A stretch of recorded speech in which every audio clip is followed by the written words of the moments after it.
હરીગોનું શાક ને દાળ બનાવે લે અમારે હરીગોનું શાક હે ને જમી લઈ બહુ ભૂખ લાગી આજ તો હીરા ગઈ તો હીરા કહીને એમ ઘેરે તો આમ હાલતા જવાનું ખાતા જવાનું અહીંયા એ ભાગ ખાવા જવાનું નહીં ક્યારેક કે ભાગ ખાવાય ન જવાનું તો હવે જમી લઈ બે બારું મને તો ભૂખ લાગી જશે બસ હીરા કઈ નહીં કે લાટ તમને તો અત્યારે જમી લીધું ને સાહેબ લઈ આવ્યો એટલું કામ હોય ને મામા આપી છે બદામ આલ્યો અમારા આશુબેનની કોઈ બેન પણ હે નહીં એકલા બેઠા તો નીવરા એ બદામ મસ્ત હો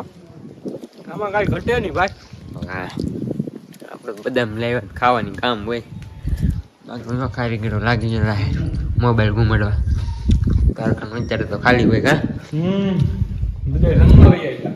આપણે ધાબા ઉપર ને દવાનો મારો